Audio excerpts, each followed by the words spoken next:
Welcome everyone. I think people are still coming in, so we'll expect a few more to be arriving. Very warm welcome to the NICEC seminar this evening on evaluating career coaching. You'll see a lot more information if you don't already know us on the NICEC website, nicec.org. And if you're not members of RES and not fellows, then do think about taking a look there about joining us.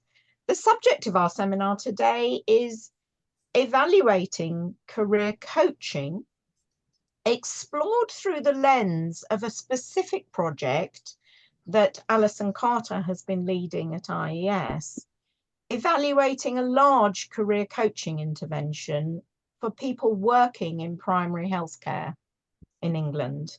So we're hoping that by looking at a specific real project to evaluate, it will open out some discussion for us today around evaluation. We're also very aware that many of the people here might not work with adults or might not work with employed adults. So although that's the lens we're using, we're very keen when you discuss later in the session that you do so from whichever area of careers work you're engaged in yourselves, because many of the challenges of evaluation are the same, some are different. We'll be using Zoom, and as always, just mute when you're not speaking, but do feel free to unmute when you are speaking.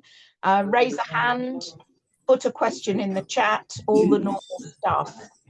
Michael, is there anything else you want to add about Zoom manners?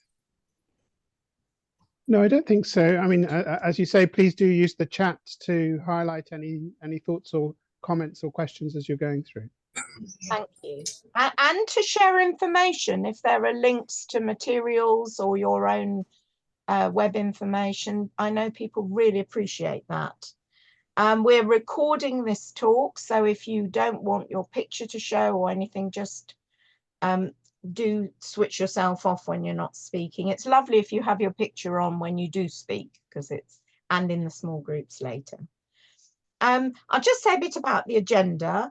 We're going to talk first about the project that Alison has been leading. And Alison, maybe now it's a good moment for you to say hello and who you are. Sure, thank you, Wendy. And this is my first ever NICEC encounter event, anything, which I think will probably give you a clue that I'm not a careersy person.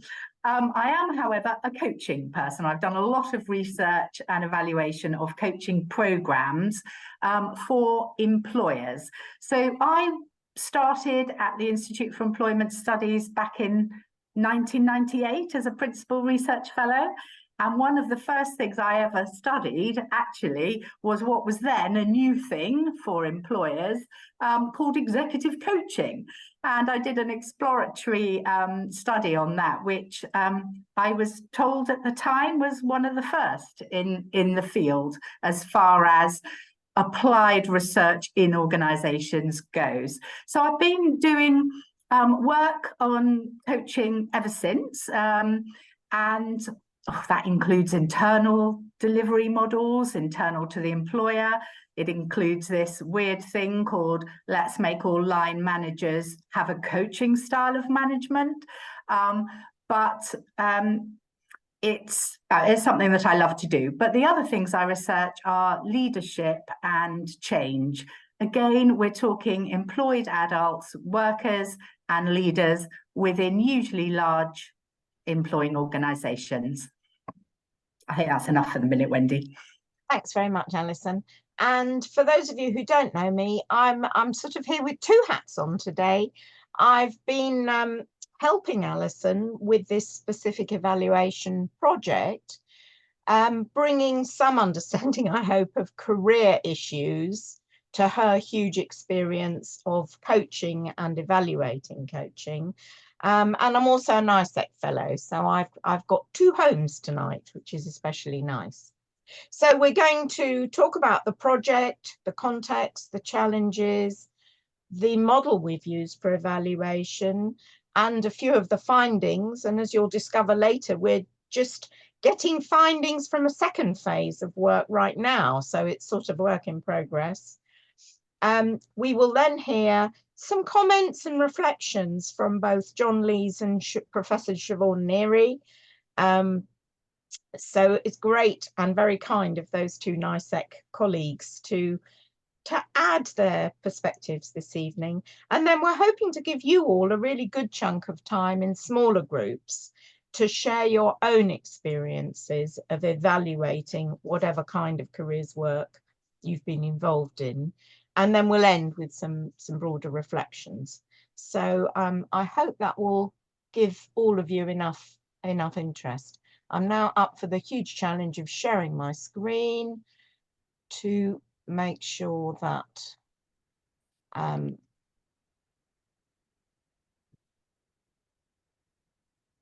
right, there we are. And so let's start talking about the project.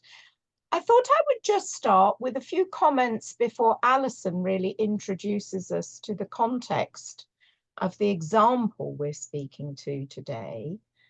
To just reflect for a minute with you on what do you start thinking about when you think about evaluating career coaching. And I suppose the thing that Alison and I thought about when we started is that it really is not one of the easiest things to evaluate. Evaluating career development interventions of any kind is not easy. The objectives of career interventions are actually not always clear. Not clear why someone thinks that a particular sort of activity would be a good idea. But beyond that, you often come in to evaluate something that has already started and may have been designed without really thinking very much about how it's going to be evaluated. And that was certainly the case in this particular example, that the design was already there, and it isn't always clear that the interventions have been designed with specific objectives in mind. The impact of careers work, as I'm sure you're all very well aware, can be very complicated and multiple. They can take a long time compared with some other kinds of interventions we do with people at work. They can be very personal impacts. They can vary a lot from one person to the next, even if they look like people in the same kind of group. It can be very hard to observe the impact of career interventions on people, and even hard for individuals themselves to articulate the effect that some kind of career support has had on them. In this case, today, we're thinking particularly about evaluating impact as opposed to evaluating the process.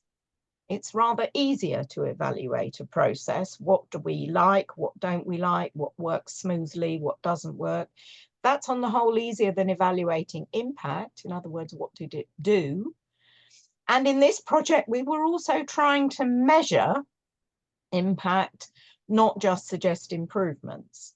So we were up the difficulty end of the kind of evaluation in mind. There are also always problems with privacy and anonymity in any sort of evaluation, but in this project, it was difficult to track people, and it was then not possible, actually, and often isn't possible, to access factual data about people, for example, what they've gone on to do, if you want to be strictly anonymous in your work, which we did. Then we came to theory and approach, and as you'll see later, there's loads of theory and practice around coaching, loads of approaches to evaluating. Alison was enormously experienced already at those, but often they're rooted in the kinds of coaching for job performance or learning and development, executive coaching, not necessarily right for career coaching. And career development, as we all know, has theories coming out of its ears, but I was sort of a bit shocked really at the lack of widely accepted evaluation models and metrics. Context is important when we evaluate generally and particularly in careers work. So the work some of you may have done to evaluate work with young people and unemployed people are not really particularly useful for employed adults, where measures like getting into work, they're already in work, measures like getting qualified or participating in education, here we're dealing with often incredibly highly qualified people. So those sorts of impacts are not so relevant. As in this case, the employer with career coaching at work may be providing the coaching and may have all sorts of interests in organisational outcomes as well as the outcomes for the individual. And there may be specific issues to do with the kind of workforce we're looking at, the kind of work they're doing, and the kind of work settings they're in. And Alison's going to pick up now and tell you more about the particular context for this intervention. Yes, I think it's important to explain a little bit. Some of you may be very familiar with parts of the NHS. So this was called Looking After Your Career, and it's actually been just over 2 years. It shut its doors on Friday last week, in fact, but it started in October 2021, and the most up-to-date figure I have is that just over 2,000 people now unique people have had career coaching, and obviously multiple sessions. So I think that counts as pretty large for an employer-sponsored career coaching, or actually any kind of career intervention sponsored by an employer. Certainly the biggest one I've come across, but maybe you'll tell us in the chat or later on of something that's of a whole different scale. The important thing about this particular one is that it was a spin-off or born out of a different coaching program that was set up at great speed at just before the first lockdown during the COVID-19 pandemic. So it was put together very quickly, but it was all about coaching to support primary care workers with the anticipation that there were going to be some big wellbeing challenges. So if you're thinking about hospital-based staff or community nurses, that's not what I'm talking about. I'm talking about people who work in GP practices, in pharmacies, in optometrists, and as well as GP practice. So it is those professionals, but it's also their colleagues, including receptionists and admin people. And I think it's important to bear in mind that that was a huge programme, and about 11,000 people benefited from that coaching in the time that it was available. And so the infrastructure that was created for that was entirely used when the career coaching was established. So that's why I just wanted to tell you a little bit about that, because the principles of it were that it was one-to-one. People could choose online or video online or audio, telephone, or some combination. They had a long list of ways of being coached that they could choose. But the really important thing was there were no barriers to entry. Anyone could sign up online who was working in those services. So for an employer to finance that original program, so we're not talking about just for their own employees, we're talking about for contractors as well. And so what I mean is that anyone who was delivering a service to NHS patients was eligible, even though they weren't an employee. So that was, at the time, a fairly huge difference from most employer-sponsored coaching programs. So I just wanted to tell you about that because 18 months later, there were a number of spin-offs, one of which was for career coaching. So that ability to nominate, self-nominate, you don't need anyone to agree that you can do it, no line management support, it's free to the person using it. So it was entirely funded through NHS England. So it was about supporting staff through, during and immediately after the pandemic response. And that has now come to an end last week. Wendy, want to move us on to the next slide, please? So Wendy's talked about the general challenges of evaluation, but in this particular case, we already had quite a detailed evaluation logic model for the coaching for well-being that was financed by and sponsored by the same employer. It looked exactly the same. If you're a fly on the wall in listening, it would look the same. So from the employer's point of view, everything looked the same. But then, you know, I came along and said, but from an evaluation point of view, it's completely different. Somebody can you can see the impact of talking about improving your well-being or sustaining well-being in a crisis situation very quickly. You can see change very quickly, and that's just not the case with talking about someone's career. So we need to start again with our logic model. The impact is likely to take longer to show. Wendy mentioned that. The NHS has a lot of things to do, and it financed it for a reason, and there were organisational imperatives that they expected to see as a result of it. And so we had to take into that account. Whether or not the literature thought it was reasonable to expect them is another matter, but expect them, they did.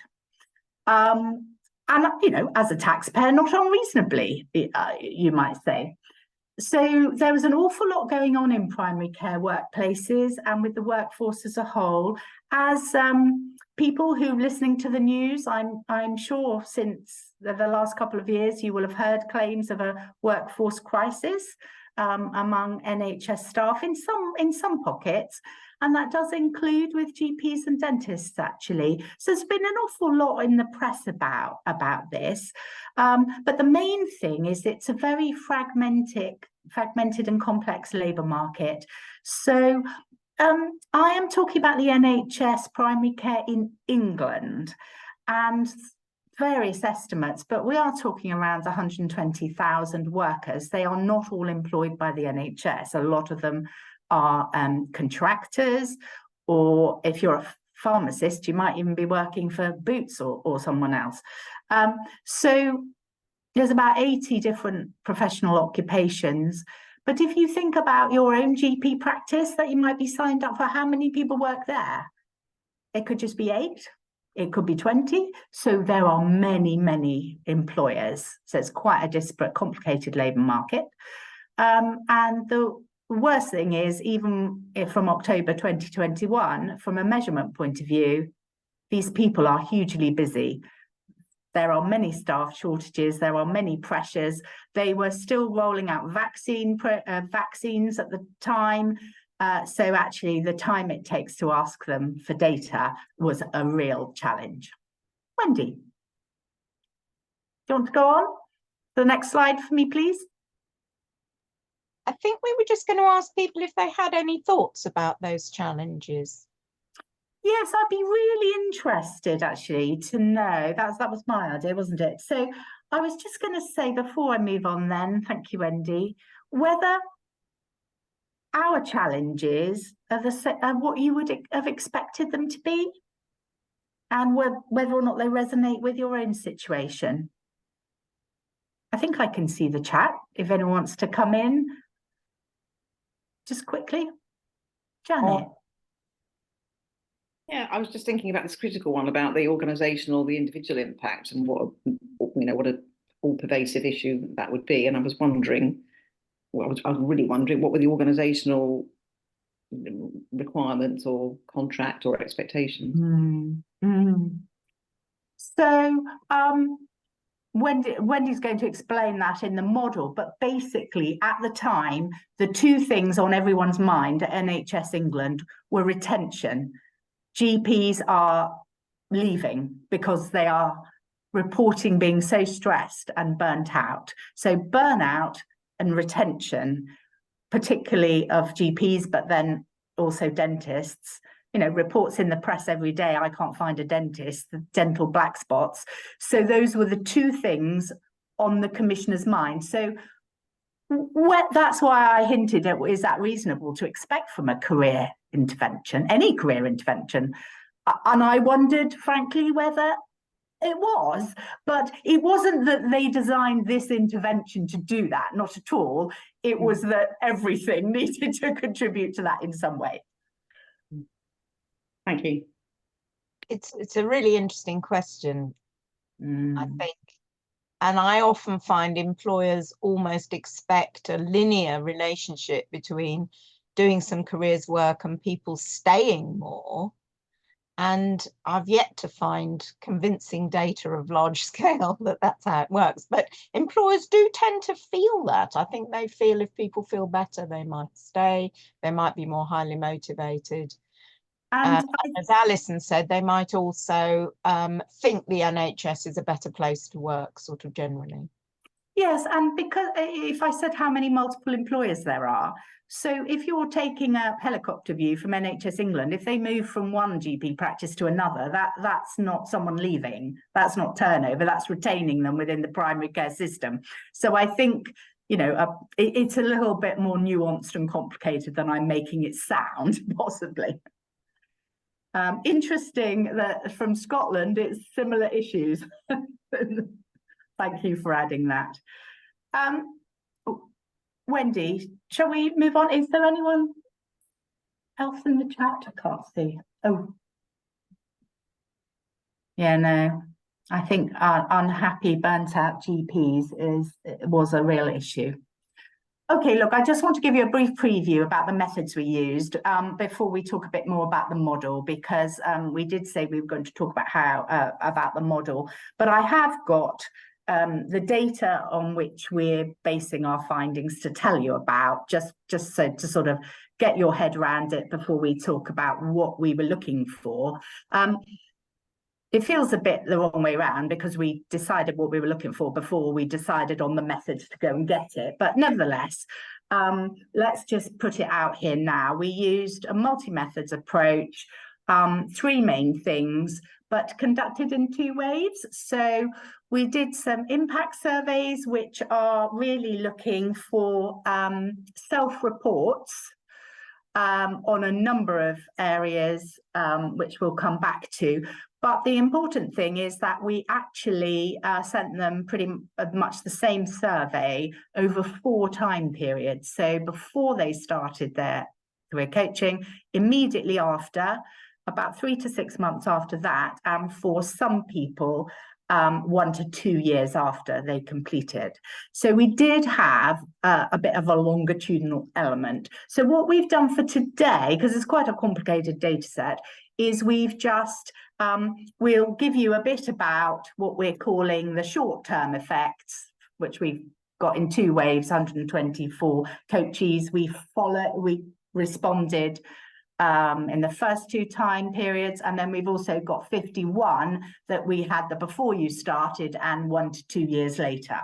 So that's what we'll be able to share a little bit with you. Now, we did something which I would call prompted journaling, and that's I mean, it's a qualitative approach, but my goodness, our target audience really liked it. They responded to it. And again, we sent, everyone got 4, the longer people who it was longer since they were coached actually got 5 requests. So it was completely open-ended. They could send us back whatever they wanted to say, but we did prompt them with 3 questions about how they were feeling about their job, how they, you know, so they were just like sort of open-ended prompts. And we had people who sent them all back, wrote loads. We had some people who just sent back a few, but it turned out that people were, it really fitted with their busy schedule. So we had hoped to do a lot more career tracking interviews. We only managed to pin down 9. and they were almost all of them in admin roles. And we quickly realised that if you want to talk to someone for 40 minutes to an hour in an in-depth reflective conversation, I mean, if you've got a 10-minute slot per patient, that's 6 patients you're not going to see. So, I mean, it was impractical. So we were very pleased that the journals worked out better. So that's just to give you an idea. We did some quantitative stuff, some qualitative stuff. These are the kind of numbers that we're talking about. But I think 51 to still engage with us 1 to 2 years after they finished, I thought was quite good, really. Quite pleased with that. I hope you went in the wrong direction. Thanks, Annie. There we go. I'm going to say just a little bit about the model. Actually, it was rather a big piece of work for us to try and get to a method, a content around the evaluation that would look at the right kinds of outputs for the individual and outcomes for the organisation. And in trying to establish a model, which was very much in dialogue between Alison and I and also the client, we talked to the client, we talked, and it was very useful to coaches who were already involved in the first people getting this career coaching. And it was interesting that some of them were career coaches. Quite a lot of them were executive coaches who were hired to do this role. So the coaches themselves had very varied backgrounds, but they really alerted us to some of the early impacts on individuals they were seeing. I chased up NICEC fellows, as those here today will know, and people were incredibly helpful, but helped me understand that there really are not very good off-the-shelf lists of metrics or of statements that covered the stuff we wanted to cover. There are some better established instruments, but they're not on the whole ones that have been used with adults or with employed adults. So actually it was necessary for us to think widely, to look at literature properly, but also to really be bold about including, particularly in the survey items, the range of things where we might or might not find an impact. Alison then had the opportunity also to sense check our method with a community of practice which was establishing itself around this programme, which was again extremely helpful. Now this looks horrific. This is the whole model we agreed with the clients. I'm going to break it down for you. On the left-hand side is just the background we've already covered. In the middle, in blue and green and pink, are the impacts for the individual. Blue tend to be the cognitive kinds of impacts. Pink, the more attitudinal or emotional impacts. And green, the things that individuals were doing after their career coaching, the practical impacts in terms of action. These are not watertight compartments, but it is worth saying while that whole slide is up that even that simple concept of cognitive and emotional or attitudinal and action impacts was quite helpful, was quite memorable and quite useful. In the sort of pinky orange colour, depending how my screen is showing up on the right hand side, are the sorts of outcomes the NHS client was interested in. And right over on the right hand side in yellow bars, I'll show you those in a minute better too, a couple of kinds of output, much more speculative, that Alison and I were interested in, but weren't included explicitly in this phase of the work. Let's have a look at them exploded a little so you can see. The blue ones I showed you just now covered people's self-awareness, people awareness of NHS and other opportunities and knowing where to find information. The client was very interested in people getting better information, and the coaches were expected to direct people towards information. The impacts on individuals' career planning, whether they were identifying options, whether they had a better sense of where they were going, whether they were really shaping a career plan of any kind. And we included in this bundle also what we're calling here career self-management skills. You may call them something different, but their ability and their confidence around making career decisions and also accessing both work and learning. The green bundle of actions we were looking at included getting support from other people, making changes outside work, renegotiating elements of work. You can read them here. The portfolio issue is there because the NHS has a lot of experience recently of, particularly with doctors, but with other groups, wanting to work fewer hours, but then being happier to stay in the NHS, or combining their existing job with other possibly less stressful but related work in the NHS or indeed outside the NHS, managing retirement. We later on added some items about achieving a good work-life balance after some of the early consultations on the model. The pink kind of items we were including were about people feeling calmer, people feeling supported, people feeling more confident, and that sense of agency that many of you will be using in your own work, whether people feel they are taking ownership of their career. The kind of orange outcomes, these were very much really directed by the client. Some elements of work satisfaction. We included a measure of meaningful work. Doubtful that was necessarily all that useful, but in some cases we included elements where there were good established scales, even if they didn't altogether quite hit what we felt we wanted to do, but we were so short of really, well validated scales. The client was very interested in an organisational outcome of whether people felt more confident about managing their career and whether they expected to have a good career. They were interested, as Alison's already said, in retention, not necessarily retention in their current job, indeed not even in primary care, but certainly retention in the health system. The participation of people, whether they were willing to work the length of career, the amount of work. And the client was very interested in burnout, which IES had been studying very heavily in other contexts. And we had good models and measures for burnout that we used. The yellow ones that were stuck on the right-hand side of the model earlier, the two that Alison and I were very interested in were whether if people feel better about their career, they may feel better about change. And whether, and it was something the client were interested in longer term, whether if people feel their careers are better in the NHS, in time, it leads to a better employment brand for the NHS because people seem happier there. We didn't include them in this evaluation.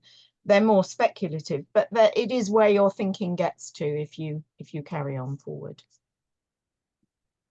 Alison, back to you. I'm willing to offer you just a little canter through a few of the findings, if that's what we found, if that's helpful. But I know the main thing is about the thinking required and the model and that kind of thing. So I've got three just examples from the survey results we got, and I've got three short-term ones, three longer-term ones, and then if we've got time, a couple of little stories connecting up the journal entries.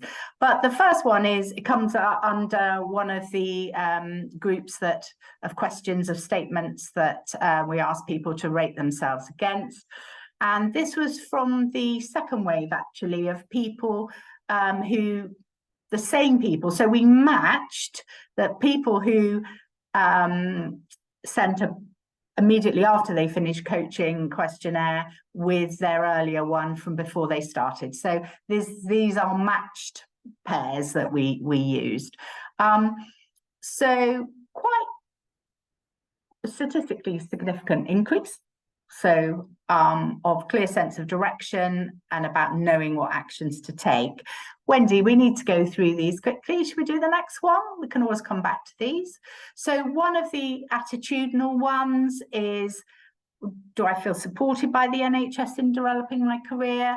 Or do I feel in control? So, you know, I think the attitudinal ones sort of is probably get a bit slower to come on. I think the first ones we had around career planning and action, on the whole, if we were to look at all of them, we would say there was a very quick effect in that. Possibly some of these attitudinal ones, a slightly slower effect. Wendy, let's go to the next one. So career action statements. So the biggest change was at the top, is the top one, had a conversation with my line manager, senior manager, or someone in HR in my organisation. And that was a big change because the biggest thing in terms of actions before anyone did their career coaching was they had a conversation with someone they knew at home or a friend who possibly wouldn't have the information necessarily about navigating a career in primary care or knowing where to look. So I think that was quite a big shift, actually. People very quickly made changes to their current job content. And that's quite a hard thing to do, actually, because you've got to get agreement to it, you've got to negotiate it, you've got to make it happen. So, you know, that was terrific. Wendy, the next one, please. So, oh, did you go 2 or just 1?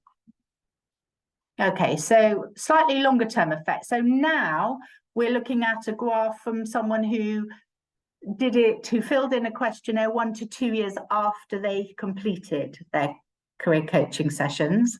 And we matched that again with their one before they started. So we didn't see any effect in terms of these statements. I'm satisfied with the progress I'm making, and I'm satisfied with what I've achieved already. So immediately after coaching, we didn't see any effect on these, but 1 to 2 years later, we did see significant increases. The next one, Wendy.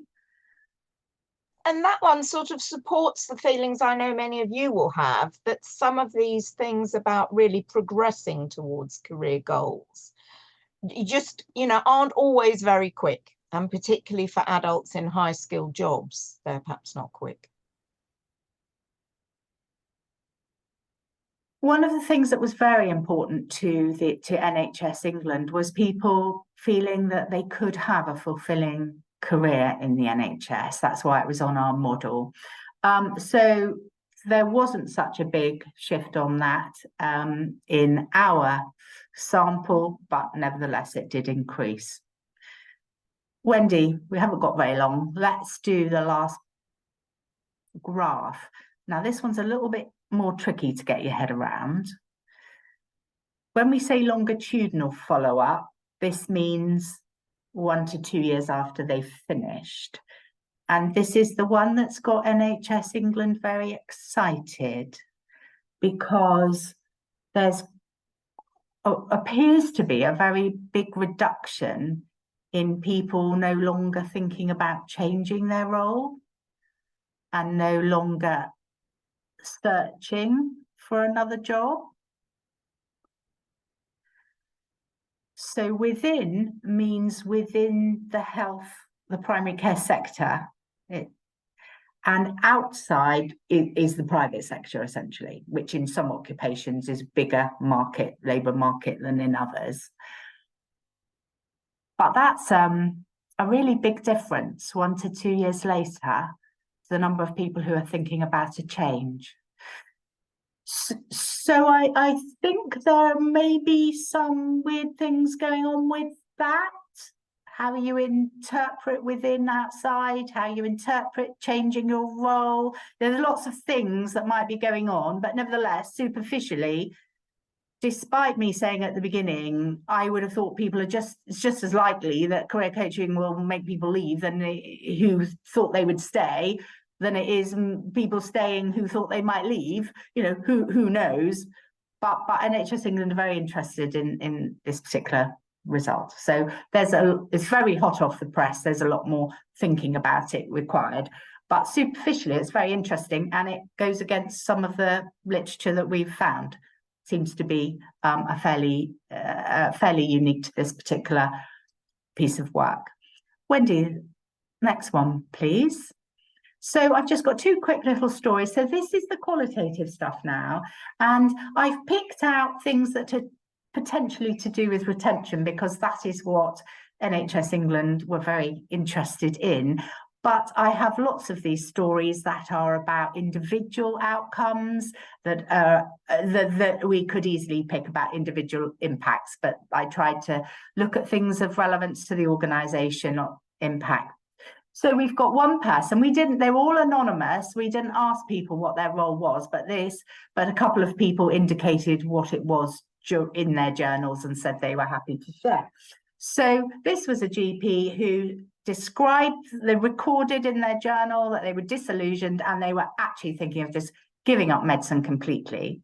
So sometime that's before coaching, during the period of their coaching, their journals said they were still feeling disillusioned, but with the help of their coach, they were thinking about how they might be able to integrate their own values more into their job role.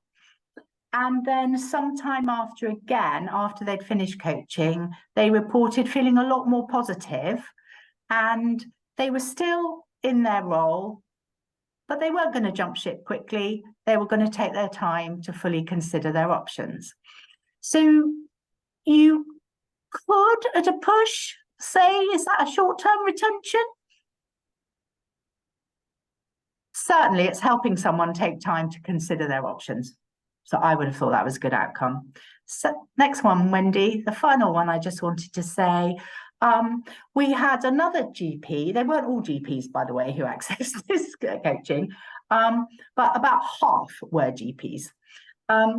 This one disliked working in a GP surgery situation with 10-minute appointments, very high pressure, thinking about quitting. During a period of the coaching, they recorded that they were taking their time, they weren't going to rush. And then also during the coaching, they decided that, they wanted to stay as a doctor, but they just wanted to spend less time in the pressure of a surgery and more time practicing medicine in some other forum. So after the coaching, when they sent another journal, they had already shifted the balance of their work, and they were now reduced the number of GP clinic sessions, but they were still working full time, but they'd moved to an acute response team, which is basically in a hospital setting, although as a GP, and reported absolutely loving it. So NHS England the primary care team would be a bit disappointed because they'd lost this person to primary care and they were going to work in a hospital.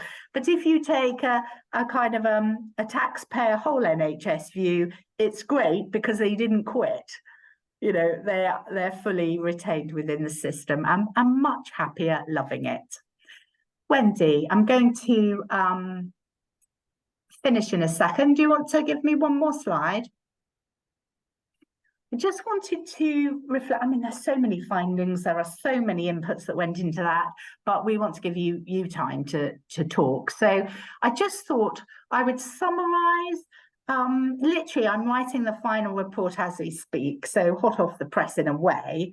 It was a wonderful service that was very highly regarded by the people we engaged with. But we were trying to think about, well, really, what's the journey of effects? What's quick? What's longer term? So as I indicated as we went through, I think the career thinking, the feeling calmer, feeling more confident, the emotional type stuff we listed, and particularly the agency and feeling able to manage your own career. And some of the early actions we heard about with having conversations with more people, actively building better networks and negotiate changes to current job content. We saw all of that quite quickly. We saw it immediately after they'd finished their coaching. But what took longer was their intentions. So compared to coaching for well-being or coaching for leadership, where you can see things quite quickly, I think if you're in your very highly qualified professional worker, mid-career, early career, late career, it takes a while for what you want to become available. Even if you decide straight away on the job move you want, it might take a year or so for that job to become available, or that move. So things don't happen so quickly. So I think career intentions, we didn't really see that until 1 to 2 years later. Career satisfaction results came through then. Now, we did see slight improvements on these burnout scores and meaning in work measures that Wendy talked about. But look, with all of this, and particularly those last 2 measures, I really, especially for the researchers on the call, I really wanted to make it quite clear that we did not have a control group for this piece of evaluation research, and we didn't even have a comparison group. So we can't say for sure that these effects were due to the coaching. When I have previously evaluated the core program that this was spun off from, I did a longitudinal evaluation of that. We did have a very, very large comparison group. And when burnout improved in that group, we could say, gosh, in the comparison group, it went down a lot. So that gave us a lot more confidence. We did not have a control group or a comparison group for this one. So we can't say for sure, but nevertheless, some very interesting results that we hope will make a contribution, certainly to the coaching field. And I think Wendy thought you would be interested from a careersy point of view. So that was all I wanted to say at this stage. Thanks, Alison. We've gone at a hell of a lick, haven't we? But I hope you're starting to see the interplay between the need for some kind of model of what you're trying to measure and the importance of time frame in careers work, and the different methods showing us different things, particularly the qualitative methods often show you how people are starting to think before you would see them acting, which is harder to do with the survey. I'm going to introduce John Lees now, but John, do you mind if I leave the slides up just for a sec to show your slide, and then I'll take the slides down? Is that okay? I won't come to my slide immediately, so perhaps okay, hold back on it. Down there. Yeah, great. Okay, I'll stop sharing for a minute and hope I'm got the ability to get it back. So we thought we'd have just a couple of different perspectives at this point before you have discussion groups. John Lees, many of you will know. I hope you've all read his books. You may well be members of the LinkedIn group he moderates for career professionals, the Career Coach Forum, which he tells me now has over 11,500 members. That's cracking. John works with individuals, but also with organisations, and has also worked in outplacement, which seemed very relevant to today because that needs to evaluate adult career coaching very often. He also trains career coaches, amongst other places, through the Firework Career Coach program. So John, over to you. Thanks, Wendy, and thanks to Alison also for some fascinating material. I think it's the first time I've ever seen a reliable, if you like, indicator that certain kinds of interventions increase retention in organizations. So that's worth turning up for on its own. I just want to take a slightly different angle for just 5 minutes, and that is tell you a little bit about my own thinking and experience about evaluating career coaching. And we have to remember the varied nature of career coaching with all kinds of outcomes and all kinds of client audiences. Wendy, you mentioned that you used the phrase or capability for change as something that's measured by the program you were discussing. And I think that's a good starting point to think about change itself as a central element in thinking about evaluation and measurement.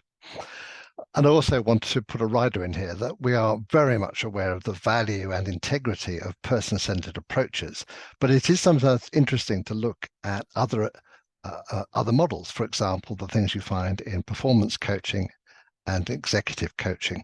So I want to dip in a little bit into the outplacement industry, which I know some of you on this call have experience of. I spent about 12 years in outplacement. It is a part of the career sector which is very accustomed to thinking about metrics and sometimes has a hard-edged focus on outcomes because there's a commercial model behind it. And one of the things at the heart of that model is finding some way of estimating how long a person is likely to need support up to the point of getting a high quality job offer. So that means doing several things, like trying to predict how long it will take that person to find a role. You also see language coming out in the process, like understanding where the client is starting from in the process of transition. Therefore, you hear language like market readiness, which I think is a useful one. And there's a really big focus on the active steps that a coach can be involved in to shorten job search time. So I know that's not the only thing we're talking on, but I'm presenting this as, if you like, an interesting model in terms of the way coaching is evaluated. And because organizations are paying for this work largely in outplacement, privately funded outplacement is fairly rare. It also might help us think about the kind of things that employing organizations might want to know about the career interventions which they fund.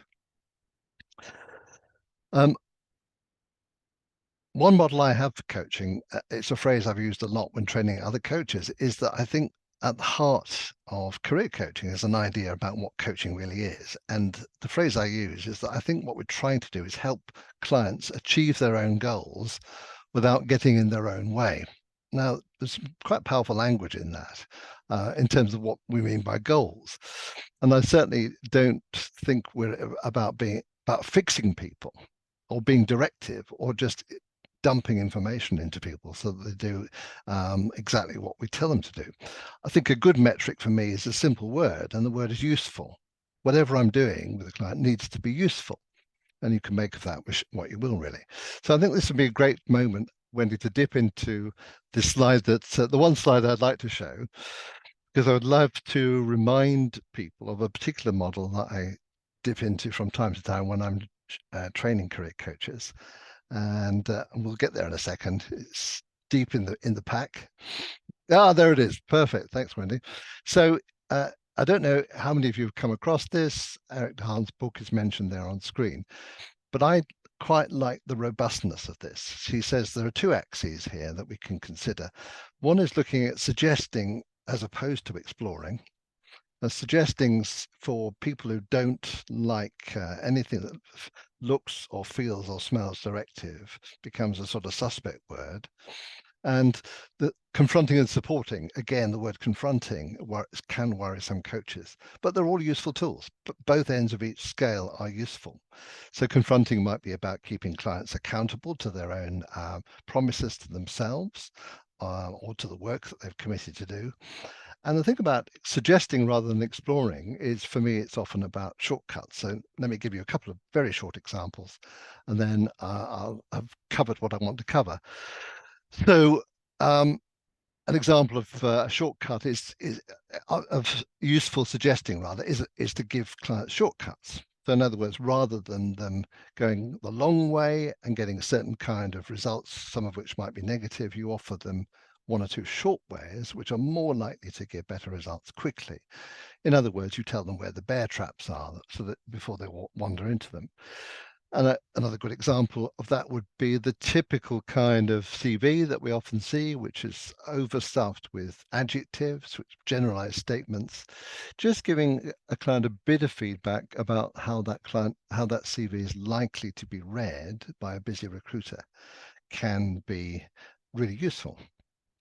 So useful, again, is a key word. And the last thing is, and I'm a great fan of this, is behavioral experiments through coaching, which is getting clients to try things out for themselves, and particularly bits of script, bits of language that they can try out and use in lots of different contexts, so that it's starting to get results in really different ways. So I think that that's a little dip into the way I look at evaluation.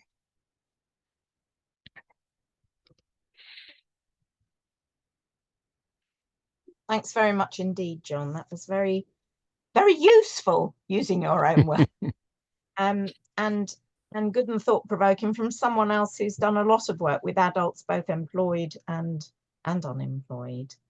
And I've never worked in outplacement, really, and I think perhaps it's an area we should look at more closely in terms of how it's evaluated. It's not necessarily the context we work in ourselves, but it's as you say, sometimes a bit harder edged in terms of wanting to make sure that something has added value. I'm going to turn now to Siobhan Neary, Professor Siobhan Neary indeed. Many of you again will know Siobhan as head of the International Centre for Guidance Studies, NICEC, at the University of Derby. Siobhan brings an expertise around career development in a lot of different contexts, with adults, with young people, with public career services, and has both designed career interventions and evaluated many. And so I thought I would just invite Siobhan to share any views either on what Alison and I have said, or her own views on the sort of the realism of trying to evaluate career interventions. Siobhan, over to you. Oh, thank you, Wendy, and thank you, Alison. I have to say, and I don't say this very often, I'm really excited by your work. I think that you're quite right. I mean, I have developed a number of evaluations and interventions over the years, and I think what's really interesting in the career sector, and I'm thinking particularly of the public funded career sector here, is more being occupied with measuring inputs and the process and the quality or perceived quality of those inputs. And I'm just thinking, I've spent many years developing competence frameworks and assessment frameworks for careers advisors in lots of different contexts. And I think that's what's interesting about that, is that's very much the narrative that we've been, encouraged to buy into, the Ofsted narrative of what we're assessed against in Ofsted inspections, what we're assessed against in supporting individuals to progress in their learning journey, their work journey. And I think that there has been a massive gap in really focusing on the impacts of the interventions that we're involved with. And I think that's for many reasons. I think, Wendy, you've already alluded to many of them, particularly around being able to isolate the different variables that actually make a difference on somebody's career and their career thinking. And I think there's also, and we talked a little bit about this, around the baseline and where people are starting and the subjectivity that goes with this, because obviously every client you work with is a new client, and you're starting at that baseline with them. So the intervention and the impacts that we get from intervention, I think is really under researched, but also under theorized, and under the models and the conceptual framework you've developed for us, I think is incredibly helpful in us moving forward with this area of work. And I spoke to you about this a little while ago, Wendy, and I was thinking about, well, what are the evaluation models that we have had? And particularly around longitudinal, there's very little. I mean, the only real work around the adult sector that's been particularly impacted is the work that Jenny Bimrose did, and that's quite some time ago, where they evaluated adult guidance interviews. They triangulated it with observing an interview, talking to the client, and also talking to the advisor, and then following those clients up over a 5-year period. And again, you know, some of the evidence that came from that was around what influenced and impacted on people's career decision making, but also that timeline again, you know, that Alison talked about, that we don't know how long it will take for the filtering and the application of that behavioural change, that attitudinal change to take effect. And I think that is really what is quite fascinating about this area of work, and understanding the implications of what we do, but over a much longer period of time. I think most of the work that's been done is probably really around the Public Employment Service. Wiston's work has been very impactful in looking at what interventions make a difference and over what time scale as well. But I was also reminded that this is something that the National Career Service has invested in, not necessarily in the same method before, but it just reminded me of the NHS University that had a career service, you know, 20 odd years ago, and our colleague Heather Jackson was highly involved in that, in running that career service. But I'm also, you know, impressed that the NHS have invested in this, in that they believe that career coaching makes a difference, and they've made it available to everybody. So it's not been an elitist activity, which, you know, I think there has been a lot of career development, and it's often for, you know, clinicians, for highly qualified medics, and this is actually investment across the whole of the workforce, which is highly encouraging. And again, one of the things that I thought about was, I'm quite interested in the ethical implications around the ownership of the intervention with the organisation and the individual, and you know, you've talked a bit about that. But it also demonstrates to me that the process works, whether it's the opportunity to be listened to and to be heard about the issues that you've got with your career, whether it's about a sense of being valued by your organisation because they're willing to invest in you, and to hear what can be done to help you remain in your career and within the workforce. And those are all highly you know, impressive you know, findings from this piece of research. And finally, my plea is, you know, I hope this is going to be published and it will be in the public arena, because this adds so much to the evidence base for us, that career coaching, opportunities to talk about yourself and where you need to get to, not only make a difference to you as an individual, they make a difference to the organisation and potentially the economy if we're retaining highly skilled, highly trained staff. I think there's massive read across from what you've talked about for all areas of the public sector. You know, I can see universities, these are our narratives as well, you know, the armed forces, the local authorities. I think there's so much read across for all public sector areas. So I think this is, can I just congratulate you? I think it's a wonderful piece of work, and I'm so looking forward to reading the report, I hope. Thanks so much, Siobhan, and for such a cheerful bit of feedback, and also your point about really thinking about outputs as well as inputs, and this huge challenge we've got about the time frames for evaluation. We know we need to track people for quite a while, and so few clients are willing to, and so few, and tracking individuals over longer periods is really hard work to sort of keep them hanging in there and keep getting data. So thank you both, John and Siobhan, so much for your different perspectives. I think it's added a lot this evening. Without further ado, I'd like to pop you into your groups, but I'm just going to show you what we thought you might like to talk about. I know you'll talk about what you want to talk about anyway, probably rugby or football. And just get to the right place. I don't know why it's gone right back there. Right. We thought you needed a chance to talk properly with each other, and with a big group, doing it in small groups is nicer. We thought you might like to talk about how what we've laid out this evening relates to your own experiences of trying to evaluate or assess career development work in whichever settings you've worked in. We know you won't necessarily have worked in this setting. And whether you can come up with any practical tips on evaluation for the rest of us here.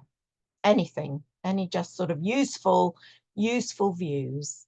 It would be great if someone in your group is willing to just take the very briefest of notes and pop them in the chat when we come back into plenary, if we don't have time to get many voices in the room.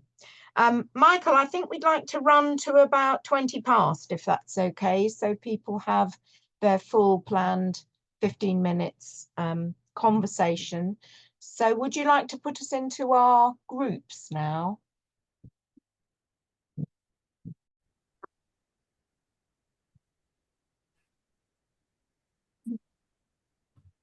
Right, welcome back everyone. I'll open up the chat again. You have to keep fiddling with it. Time is tight and we don't want to keep you later than we planned. So I think before Alison and I, we might say a bit more if we have a minute, but could you all just pop in the chat, those of you who undertook to do it, just a couple of thoughts from your rooms, because we'll capture the chat at the end and we'll find a way of feeding back to you, maybe not the whole chat, but the key points that people pop in. And while you're doing that, do just raise a hand if there's anything you wanted to voice about your discussion in your groups or your feelings about the evening generally. We've got so many gurus online here. It'd be nice to hear from any of you.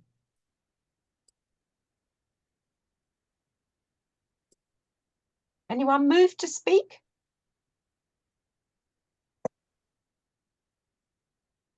Michelle.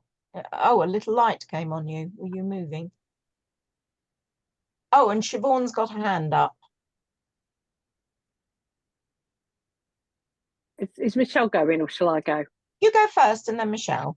Just very briefly, just to say that in our group, we talk quite a lot about big data and about the range of data sets that are out there and the opportunities potentially to use that to better understand how people might progress through their careers. And, you know, I'd say that that's one of the biggest challenges for the National Career Service is they're not able to connect with HMRC data, whereas DWP can, and they can do that tracking. So National Career Service end up spending a lot of resource tracking customers and to enable them to actually get the funding.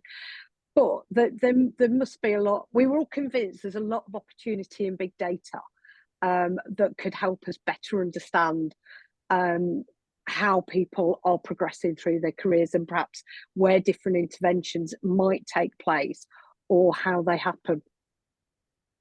Yes. The trouble we had, and I think it would apply even there, is how you connect knowing that someone's had an intervention with that bigger data on their employment history and so on. And in our case, we just we couldn't really connect any evidence of them having applied for jobs or anything like that with the feedback they gave us directly. That wouldn't have been on, but it's sort of knitting this data together, isn't it? Michelle, when the light came on, I didn't know if you were about to speak, were you? No, I wasn't about to speak, but one thing that's really highlights me is the value of doing career coaching with adults in employment.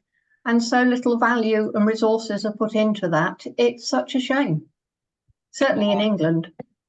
Yes, I always feel that myself. I always feel there's a sort of, even in NICEC, enlightened as you all are, I always feel that people who've got jobs are somehow talked about as less in need of help than people who haven't got jobs, forgetting how miserable, of course, many people are in their jobs.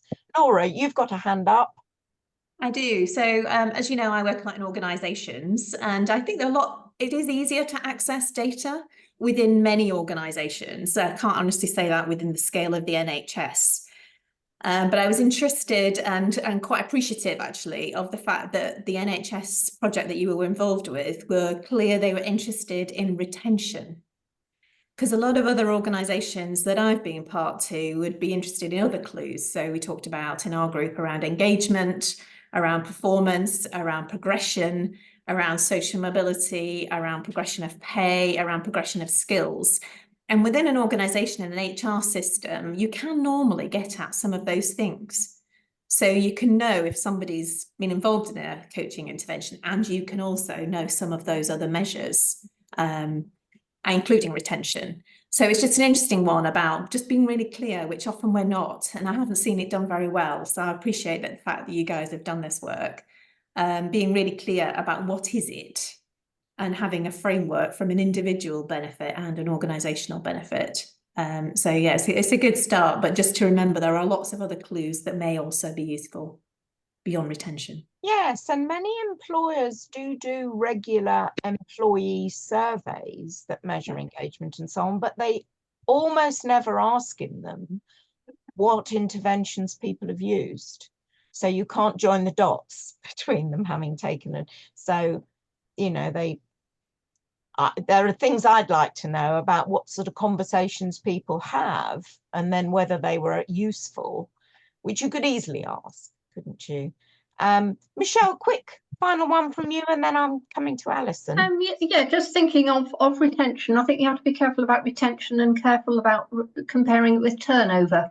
I've worked with some large organisations where turnover is very low, but it's the newest people and the freshest and brightest that leave, and you end up with those that are very resistant to change and development within the organisation.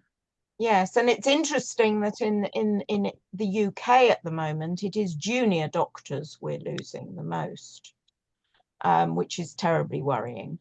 Alison, I want to come back to you, and the pictures keep moving on my screen, so I'm always hunting to see people. I don't think we've got time to show our full slide, but are there things you'd like to add before Claire closes for us?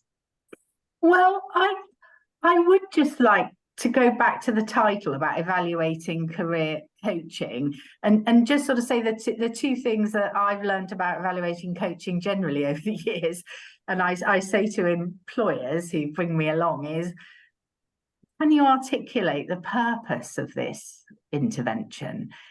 Because we could measure a ton of stuff. You've got lots of data in your organisation, you generate it all the time, HR data, corporate data. So, but actually, let's try and see the wood for the trees here. What was the purpose of this coaching intervention? And then how do we know if it's successful or not? What measures can we use? And I just feel when you're looking at evaluating, well, any kind of career development intervention, but I particularly look at coaching, obviously, are they clear about the purpose of why they've got the scheme in the first place? And how do they know if they're going to judge it as successful? And without having really being able to articulate that and then think about measuring it, I don't think you've got really a hope of a useful evaluation. So that's such an important point, Alison, and we didn't really say early on that in a curious way, that business of creating a model for the evaluation forced the client into talking more about why they were really doing it. I think that's fair, isn't it, Alison? Yes, they were very clear why they were doing the coaching for wellbeing one. Yeah. Very, very, very clear. And they were very, articulate, intelligent, caring people. But I don't think they had really thought this one through in a great deal of detail. There was clearly a demand. They wanted to support staff.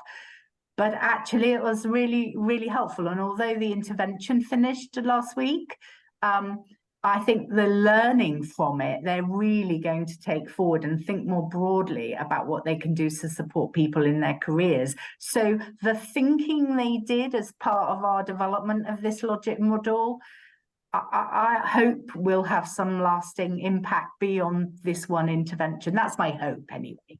But these are important conversations to have with people, whether you end up evaluating for them or not. Thank you so much. Claire, I think we'll pass to you to plug all the good NICEC stuff. I'd just say to people, if you haven't got the chat open, do have a look. There's loads in there, and we'll try and save that and push back to you. People have made such useful points in the chat. about their discussions in the rooms and so on. We'll try and feed that back to you in some way. And yes, Julie, you will always get a copy of the slides, and we'll make sure that those come. So Claire, over to you. Yeah, just first of all, huge thanks to Alison and to Wendy for an extremely thought-provoking session. And I really hope the topic can continue at a future seminar or NICEC event. I've put in the chat the dates of other events that we've got through the rest of the year, and I guess it's a huge encouragement to people to think about booking, if they haven't already done so, for the face-to-face conference in Birmingham. But as Michael's prompted in the chat, opportunity to attend that digitally as well. So huge thank you for the quality of discussion, and Siobhan and John adding that really useful perspective as well. So it's been a fascinating evening, so useful. Thank you.